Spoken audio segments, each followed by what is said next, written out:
ਵਾਹਿਗੁਰੂ ਜੀ ਕਾ ਖਾਲਸਾ, ਵਾਹਿਗੁਰੂ ਜੀ ਕੀ ਫਤਿਹ। ਸੋ ਅੱਜ ਦੀ ਵਿਚਾਰ ਵਿੱਚ ਜੋ ਮੇਰੇ ਅੰਦਰ ਇਹ ਵਲਵਲੇ ਹੈ, ਜਾਂ ਜਿੱਦਾਂ ਦੇਖਿਆ ਜਾਂਦਾ ਹੈ ਕਿ ਘਰ ਘਰ ਹੀ ਜਾਂ ਆਮ ਹੀ ਇਹ ਗੱਲ ਪ੍ਰਚਲਿਤ ਹੈ। ਗੁਰੂ ਗ੍ਰੰਥ ਸਾਹਿਬ ਜੀ ਮਹਾਰਾਜ ਉਹਨਾਂ ਦੇ ਅਸੀਂ ਸਹਿਜ ਪਾਠ ਜਾਂ ਅਖੰਡ ਜਾਪ ਕਰਾਉਂਦੇ ਹਾਂ, ਪਰ ਜਿਹੜੀ ਗੁਰੂ ਗ੍ਰੰਥ ਸਾਹਿਬ ਦੀ ਸਾਰੀ ਗੁਰਬਾਣੀ ਨੂੰ ਅਸੀਂ ਪੜ੍ਹ ਲੈਂਦੇ ਹਾਂ, ਪਰ ਜਿਹੜੀ ਵਿਚਾਰ ਦੀ ਗੱਲ ਹੈ ਉਹ ਇੱਕ ਸ਼ਬਦ ਦੀ ਵਿਚਾਰ ਨਹੀਂ ਕੀਤੀ ਜਾਂਦੀ ਜ਼ਿਆਦਾ ਕਰਕੇ। ਸੋ ਇਹ ਕੋਈ ਗੁਰਮਤਿ ਨਹੀਂ, ਇਹ ਮਨ ਦੀ ਮੱਤ ਹੈ। ਗੁਰੂ ਗ੍ਰੰਥ ਸਾਹਿਬ ਦੀ ਬਾਣੀ ਦੇ ਵਿੱਚ ਅਨੇਕਾਂ ਸ਼ਬਦ ਆਉਂਦੇ ਹਨ, ਜਿੱਥੇ ਗੁਰੂ ਗ੍ਰੰਥ ਸਾਹਿਬ ਜੀ ਸਾਨੂੰ ਕਥਾ ਸੁਣਨ ਵਾਸਤੇ, ਕਥਾ ਕਰਨ ਵਾਸਤੇ ਪ੍ਰੇਰਨਾ ਦੇ ਰਹੇ ਹਨ। ਸੋ ਆਓ ਗੁਰਬਾਣੀ ਵਿੱਚੋਂ ਆਪਾਂ ਕੁਝ ਸ਼ਬਦ ਆਪ ਜੀ ਨਾਲ ਸਾਂਝੇ ਕਰਾਂਗੇ, ਜਿੱਥੇ ਗੁਰੂ ਗ੍ਰੰਥ ਸਾਹਿਬ ਜੀ ਸਾਨੂੰ ਕਥਾ ਸੁਣਨ ਤੇ ਕਥਾ ਕਰਨ ਵਾਸਤੇ ਕਹਿ ਰਹੇ ਹਨ ਜੀ। ਸਤਨਾਮ ਵਾਹਿਗੁਰੂ ਸਾਹਿਬ ਜੀ। ਆਵਹੁ ਸੰਤ ਮਿਲਹੁ ਮੇਰੇ ਭਾਈ,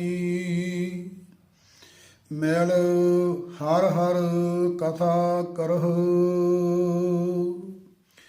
ਚੌਥੇ ਪਾਤਸ਼ਾਹ ਗੁਰੂ ਰਾਮਦਾਸ ਜੀ ਮਹਾਰਾਜ ਫਰਮਾਨ ਕਰ ਰਹੇ ਹਨ, ਕਹਿੰਦੇ ਹੇ ਸੰਤ ਜਨੋ, ਹੇ ਭਰਾਵੋ, ਆਵੋ ਸਾਧ ਸੰਗਤ ਵਿੱਚ ਬੈਠ ਕੇ ਉਸ ਮਾਲਕ ਦੀਆਂ, ਪ੍ਰਮਾਤਮਾ ਦੀਆਂ ਗੱਲਾਂ ਕਰੋ, ਉਹਦੀ ਸਿਫਤ ਸਲਾਹ ਕਰੋ। ਹਰ ਹਰ ਨਾਮ ਬੋਹਤ ਹੈ ਕਲ ਜੁਗ, ਖੇਵਟ ਗੁਰ ਸ਼ਬਦ ਤਰਹੁ। ਇਸ ਕਲ ਭਰੇ ਸੰਸਾਰ ਦੇ ਵਿੱਚ ਪਰਮਾਤਮਾ ਦਾ ਨਾਮ ਮਾਨੋ ਇੱਕ ਜਹਾਜ਼ ਹੈ, ਤੇ ਗੁਰੂ ਇਸ ਜਹਾਜ਼ ਦਾ ਮਲਾਹ ਹੈ। ਤੁਸੀਂ ਗੁਰੂ ਦੇ ਸ਼ਬਦ ਜੁੜ ਕੇ ਸੰਸਾਰ ਸਮੁੰਦਰ ਵਿੱਚੋਂ ਪਾਰ ਲੰਘ ਸਕਦੇ ਹੋ। ਇਸੇ ਤਰ੍ਹਾਂ ਸੁਖਮਨੀ ਸਾਹਿਬ ਦੇ ਅੰਦਰ ਅਸੀਂ ਗੁਰੂ ਪੰਜਵੇਂ ਪਾਤਸ਼ਾਹ ਦੇ ਬਚਨ ਪੜ੍ਹਦੇ ਹਾਂ। ਸਭ ਤੇ ਊਤਮ ਹਰ ਕੀ ਕਥਾ। ਹੁਣ ਪਾਤਸ਼ਾਹ ਕਹਿੰਦੇ ਇਹ ਸਭ ਤੋਂ ਊਤਮ ਹੈ, ਸਭ ਤੋਂ ਸ੍ਰੇਸ਼ਟ ਹੈ ਪ੍ਰਮਾਤਮਾ ਦੀਆਂ ਗੱਲਾਂ ਕਰਨ।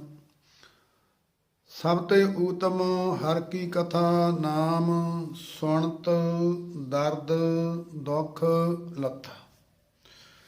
ਉਹ ਪ੍ਰਮਾਤਮਾ ਦੀ ਸਿਫਤ ਸਲਾਹ ਸੁਣ ਕੇ ਸਾਡਾ ਜਿਹੜਾ ਦਰਦ ਹੈ, ਦੁੱਖ ਹੈ, ਉਹ ਦੂਰ ਹੋ ਜਾਂਦਾ ਹੈ। ਕਿਹੜਾ ਦੁੱਖ?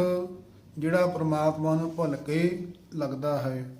ਪਰਮੇਸ਼ਰ ਤੇ ਭੁੱਲਿਆ ਵਿਆਪਣ ਸਭੇ ਰੋਗ, ਇੱਕ ਤਿਲ ਪਿਆਰਾ ਵਿਸਰੇ, ਦੁੱਖ ਲਾਗੇ ਸੁਖ ਜਾਏ। ਇਹ ਗੁਰੂ ਗ੍ਰੰਥ ਸਾਹਿਬ ਜੀ ਮਹਾਰਾਜ ਦਾ ਨਿਯਮ ਹੈ ਵੀ ਇੱਕ ਤਿਲ ਮਾਤਰ, ਭਾਵ ਥੋੜਾ ਜਿਹਾ ਸਮਾਂ ਵੀ ਜੇ ਪ੍ਰਮਾਤਮਾ ਨੂੰ ਭੁਲਾ ਦੇਈਏ। ਇਸੇ ਤਰ੍ਹਾਂ ਪੰਜਵੇਂ ਪਾਤਸ਼ਾਹ ਜੀ ਫਰਮਾਨ ਕਰ ਰਹੇ ਹਨ, ਕੋਟ ਬਿਗਣ ਹਿਰੇ ਖਨ ਮਾਹੇ। ਉਹਨਾਂ ਦੀ ਜ਼ਿੰਦਗੀ ਦੇ ਰਾਹ ਵਿੱਚ ਆਉਣ ਵਾਲੀਆਂ ਕਰੋੜਾਂ ਰੁਕਾਵਟਾਂ ਇੱਕ ਖਣ ਵਿੱਚ ਨਾਸ ਹੋ ਜਾਂਦੀਆਂ ਹਨ। ਕਿੰਨਾਂ ਦੀਆਂ ਜੀ? ਹਰ ਹਰ ਕਥਾ ਸਾਧ ਸੰਗ ਸੁਨਾਹੇ। ਜਿਹੜੇ ਮਨੁੱਖ ਸਾਧ ਸੰਗਤ ਵਿੱਚ ਟਿਕ ਕੇ ਪਰਮਾਤਮਾ ਦੀ ਸਿਫਤ ਸਲਾਹ ਸੁਣਦੇ ਹਨ। ਇਸੇ ਤਰ੍ਹਾਂ ਚੌਥੇ ਪਾਤਸ਼ਾਹ ਜੀ ਫਰਮਾਨ ਕਰਦੇ ਹਨ, ਨਿਤ ਨਿਤ ਸੇਵ ਕਰੀ ਹਰ ਜਨ ਕੀ, ਜੋ ਹਰ ਹਰ ਕਥਾ ਸੁਨਾਏ। ਪ੍ਰਮਾਤਮਾ ਦਾ ਜਿਹੜਾ ਵੀ ਭਗਤ ਮੈਨੂੰ ਪ੍ਰਮਾਤਮਾ ਦੀ ਸਿਫਤ ਸਲਾਹ ਦੀਆਂ ਗੱਲਾਂ ਸੁਣਾਏ, ਮੈਂ ਉਹਦੀ ਸੇਵਾ ਕਰਨ ਨੂੰ ਸਦਾ ਸਦਾ ਤਿਆਰ ਹੈ। ਉਹ ਮੈਨੂੰ ਬਹੁਤ ਪਿਆਰਾ ਲੱਗਦਾ ਹੈ, ਭਾਵ ਮੈਂ ਉਹਦਾ ਸਤਿਕਾਰ ਕਰਦਾ ਹਾਂ। ਹਰ ਹਰ ਕਥਾ ਸੁਣੋ ਇੱਕ ਨਮਕ ਪਲ ਸਾਬ ਕਹਿਲ ਵਖ ਪਾਪ ਲਹਿ ਜਾਨੀ। ਚੌਥੇ ਪਾਤਸ਼ਾਹ ਜੀ ਫਰਮਾਨ ਕਰਦੇ ਹਨ, ਅੱਖ ਝਮਕਣ ਜਿਤਨੇ ਸਮੇਂ ਵਾਸਤੇ, ਇੱਕ ਪਲ ਵਾਸਤੇ ਵੀ ਜੋ ਪ੍ਰਮਾਤਮਾ ਦੀ ਸਿਫਤ ਸਲਾਹ ਦੀਆਂ ਗੱਲਾਂ ਸੁਣੇ, ਉਸਦੇ ਸਾਰੇ ਪਾਪ ਦੋਖ ਲਹਿ ਜਾਂਦੇ ਹਨ। ਇਸੇ ਤਰ੍ਹਾਂ ਚੌਥੇ ਪਾਤਸ਼ਾਹ ਜੀ ਫਰਮਾਨ ਕਰਦੇ ਹਨ, ਮਨ ਮੇਰੇ ਮੈਂ ਹਰ ਹਰ ਕਥਾ ਮਨ ਭਾਣੀ। ਹੇ ਮੇਰੇ ਮਨ, ਮੈਨੂੰ ਆਪਣੇ ਅੰਦਰ ਪਰਮਾਤਮਾ ਦੀ ਸਿਫਤ ਸਲਾਹ ਪਿਆਰੀ ਲੱਗਦੀ ਹੈ।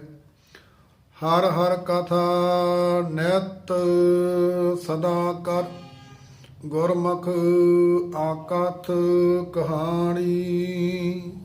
ਮੇਰੇ ਮਨ, ਪਰਮਾਤਮਾ ਦੀ ਸਿਫਤ ਸਲਾਹ ਸਦਾ ਕਰਦਾ ਰਹੋ।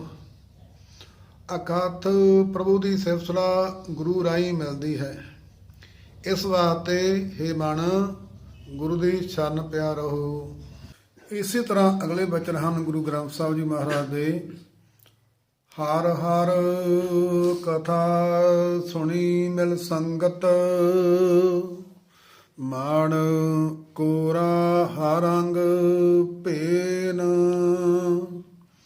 ਸੰਤ ਜਨਾਂ ਦੀ ਸੰਗਤ ਵਿੱਚ ਮਿਲ ਕੇ ਜਿਸ ਨੇ ਵੀ ਪ੍ਰਮਾਤਮਾ ਦੀ ਸਿਫਤ ਸਲਾਹ ਸੁਣੀ, ਉਹਦਾ ਕੋਰਾ ਮਨ ਪ੍ਰਮਾਤਮਾ ਦੇ ਪ੍ਰੇਮ ਰੰਗ ਵਿੱਚ ਭਿੱਜ ਗਿਆ।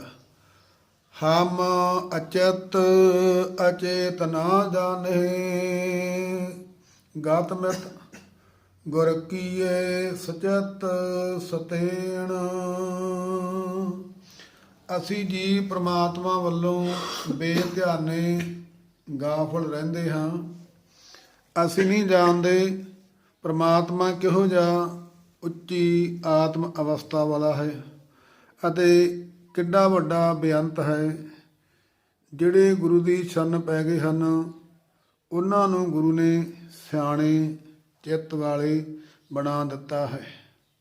ਪਰ ਦੁਨੀਆ 'ਤੇ ਪੁੱਠੀ ਰੀਤ ਕੀ ਚੱਲਦੀ ਹੈ, ਜਿਹੜੇ ਆਹ ਗੱਦੀਆਂ ਲਾਉਂਦੇ ਹਨ, ਜਿਹੜੇ ਪੁੱਛਾਂ ਕੱਢਣ ਵਾਲੇ ਹਨ, ਉਹਨਾਂ ਨੂੰ ਸਿਆਣੇ ਕਿਹਾ ਜਾਂਦਾ ਹੈ, ਗੁਰਬਾਣੀ ਦਾ ਉਲਟ। ਪਰ ਗੁਰੂ ਗ੍ਰੰਥ ਸਾਹਿਬ ਜੀ ਇਹਨਾਂ ਨੂੰ ਸਿਆਣੇ ਨਹੀਂ ਮੰਨਦੇ। ਜਿਨ ਅੰਤਰ ਹਰ ਹਰ ਪ੍ਰੀਤ ਹੈ, ਸੇ ਜਨ ਸੁਗੜ ਸਿਆਣੇ ਆਰਾਮ ਰਾਜੇ। ਜਿਨ੍ਹਾਂ ਦੇ ਅੰਦਰ ਤੋਂ ਪ੍ਰਮਾਤਮਾ ਦੇ ਨਾਲ ਪ੍ਰੀਤ ਹੈ, ਗੁਰੂ ਗ੍ਰੰਥ ਸਾਹਿਬ ਜੀ ਮਹਾਰਾਜ ਉਹਨਾਂ ਨੂੰ ਸਿਆਣੇ ਮੰਨਦੇ ਹਨ, ਉਹਨਾਂ ਨੂੰ ਸੁਚੱਜੇ ਮੰਨਦੇ ਹਨ, ਨਾ ਕਿ ਗੱਦੀ ਲਾਉਣ ਵਾਲਿਆਂ ਨੂੰ। ਇਸ ਲਈ ਸੰਗਤਾਂ ਨੂੰ ਬੇਨਤੀ ਹੈ, ਭਾਈ ਕਦੇ ਵੀ ਆਪਣੀ ਜੀਭਾ ਦੇ ਨਾਲ ਆ ਜਿਹੜੇ ਗੱਦੀਆਂ ਲਾਉਂਦੇ ਹਨ, ਪੁੱਛਾਂ ਕੱਢਦੇ ਹਨ, ਇਹਨਾਂ ਨੂੰ ਸਿਆਣੇ ਨਹੀਂ ਕਹਿਣਾ ਚਾਹੀਦਾ। ਸੋ ਇਹਨਾਂ ਨੂੰ ਸਿਆਣੇ ਕਹਿਣ ਵਾਲਾ ਗੁਰੂ ਦਾ ਵਿਰੋਧੀ ਹੈ, ਗੁਰੂ ਨੂੰ ਪਿਆਰ ਨਹੀਂ ਕਰਨ ਵਾਲਾ। ਸੋ ਇਸ ਲਈ ਅਸੀਂ ਥੋੜ੍ਹਾ ਜਿਹਾ ਨਿਮਾਣਾ ਜਿਹਾ ਯਤਨ ਕੀਤਾ ਹੈ। ਥੋੜ੍ਹੀਆਂ ਜਿਹੀਆਂ ਪੰਗਤੀਆਂ ਗੁਰਬਾਣੀ ਵਿੱਚੋਂ ਚੋਣਵੀਆਂ ਆਪ ਜੀ ਨਾਲ ਸਾਂਝੀਆਂ ਕੀਤੀਆਂ ਹਨ। ਹੋਰ ਵੀ ਅਨੇਕਾਂ ਸ਼ਬਦ ਗੁਰੂ ਗ੍ਰੰਥ ਸਾਹਿਬ ਜੀ ਵਿੱਚ ਦਰਜ ਹਨ, ਜਿੱਥੇ ਵਾਰ-ਵਾਰ ਗੁਰੂ ਗ੍ਰੰਥ ਸਾਹਿਬ ਜੀ ਸਾਨੂੰ ਗੁਰਬਾਣੀ ਦੀ ਕਥਾ ਸੁਣਨ ਵਾਸਤੇ, ਕਥਾ ਕਰਨ ਵਾਸਤੇ, ਸਿਫਤ ਸਲਾਹ ਸੁਣਨ ਵਾਸਤੇ, ਜਸ ਕਰਨ ਵਾਸਤੇ, ਜਸ ਸੁਣਨ ਵਾਸਤੇ ਵਾਰ-ਵਾਰ ਕਹਿ ਰਹੇ ਹਨ। ਸੋ ਗੁਰੂ ਗ੍ਰੰਥ ਸਾਹਿਬ ਜੀ ਮਹਾਰਾਜ ਦੇ ਆਪਣੇ ਬੋਲ ਹਨ, ਜੋ ਨਾ ਸੁਣਹਿ ਜਸ ਪਰਮਾਨੰਦਾ, ਪਸ ਪੰਖੀ ਤਰਗਦ ਜੋਣ ਤੇ ਮੰਦਾ। ਸੋ ਇਹ ਵੀ ਬੇਨਤੀ ਕਰਦਿਆਂ ਜੀ, ਜਸ ਕਰਨਾ, ਗੁਰਬਾਣੀ ਨੂੰ ਪੜ੍ਹਨਾ, ਇਹ 'ਚ ਅੰਤਰ ਹੈ। ਕਥਾ ਕਰਨੀ, ਗੁਰਬਾਣੀ ਨੂੰ ਪੜ੍ਹਨਾ, ਇਹਨਾਂ ਵੀ ਦੋਨਾਂ ਚੀਜ਼ਾਂ ਦੇ ਵਿੱਚ ਅੰਤਰ ਹੈ। ਸੋ ਪੜ੍ਹਨਾ ਜ਼ਰੂਰੀ ਹੈ, ਕਿਉਂਕਿ ਪੜ੍ਹ ਕੇ ਹੀ ਜਸ ਹੋਣਾ ਹੈ, ਪਹਿਲਾ ਕੰਮ ਹੈ। ਪੜ੍ਹ ਕੇ ਹੀ ਕਥਾ ਹੋਣੀ ਹੈ। ਸੋ ਪੜ੍ਹ ਕੇ ਹੀ ਸਮਾਪਤੀ ਨਹੀਂ ਕਰਨ ਦੇਣੀ ਚਾਹੀਦੀ। ਗੁਰੂ ਗ੍ਰੰਥ ਸਾਹਿਬ ਜੀ ਮਹਾਰਾਜ ਦੇ ਆਪਣੇ ਬੋਲ ਹਨ, ਹਉ ਵਾਰੀ ਜੀਓ ਵਾਰੀ, ਪੜ੍ਹ ਬੁੱਝ ਮਨ ਵਸਾਹਮਣਿਆ, ਗੁਰੂ ਸਾਹਿਬ ਕਹਿੰਦੇ ਅਸੀਂ ਉਹਨਾਂ ਤੋਂ ਸਦਕੇ ਜਾਂਦੇ ਹਾਂ ਜਿਹੜੇ ਗੁਰਬਾਣੀ ਨੂੰ ਪੜ੍ਹਦੇ ਹਨ, ਸਮਝਦੇ ਹਨ ਤੇ ਆਪਣੇ ਮਨ ਵਿੱਚ ਵਸਾ ਲੈਂਦੇ ਹਨ। ਸੋ ਅਸੀਂ ਬੇਨਤੀ ਕਰ ਰਹੇ ਸਨ, ਜੋ ਨਾ ਸੁਣੇ ਜਸ ਪਰਮਾਨੰਦਾ, ਪਸ ਪੰਖੀ ਤਰਗਤ ਜੋਨ ਤੇ ਬੰਦਾ। ਜਿਹੜਾ ਜੀਵ, ਜਿਹੜਾ ਮਨੁੱਖ ਉਸ ਪ੍ਰਮਾਤਮਾ ਦੀ ਸਿਫਤ ਸਲਾਹ, ਉਸ ਪ੍ਰਮਾਤਮਾ ਦਾ ਜਸ ਨਹੀਂ ਸੁਣਦਾ, ਉਹ ਪਸ਼ੂਆਂ ਤੋਂ, ਪੰਛੀਆਂ ਤੋਂ, ਟੇਢੀਆਂ ਜੂਨਾਂ ਤੋਂ ਵੀ ਘਟੀਆ ਹੈ। ਸੋ ਅਖੀਰ ਵਿੱਚ ਇਹ ਬੇਨਤੀ ਕਰਾਂਗੇ, ਸੋ ਭਾਈ ਸਹਿਜ ਪਾਠ, ਅਖੰਡ ਪਾਠ ਤਾਂ ਜ਼ਰੂਰ ਤੁਸੀਂ ਕਰਾਓ, ਪਰ ਕੇਵਲ ਪੜ੍ਹ ਕੇ ਉਹਦੀ ਸਮਾਪਤੀ ਜਾਂ ਭੋਗ ਨਹੀਂ ਪਾਉਣੇ ਚਾਹੀਦੇ। ਸੋ ਗੁਰਬਾਣੀ ਦੀ ਵਿਚਾਰ ਹੋਣੀ ਅਤੀ ਜ਼ਰੂਰੀ ਹੈ, ਕਿਉਂਕਿ ਗੁਰੂ ਗ੍ਰੰਥ ਸਾਹਿਬ ਦੇ ਆਪਣੇ ਬੋਲ ਹਨ, ਗੁਰ ਕੀ ਸੇਵਾ ਸ਼ਬਦ ਵਿਚਾਰ। ਸੋ ਇੰਨੀਆਂ ਬੇਨਤੀਆਂ ਸਾਡੀਆਂ ਪ੍ਰਵਾਨ ਕਰੋ, ਭੁੱਲਾਂ ਦੀ ਖਿਮਾ ਬਖਸ਼ੋ ਜੀ। ਵਾਹਿਗੁਰੂ ਜੀ ਕਾ ਖਾਲਸਾ, ਵਾਹਿਗੁਰੂ ਜੀ ਕੀ ਫਤਿਹ।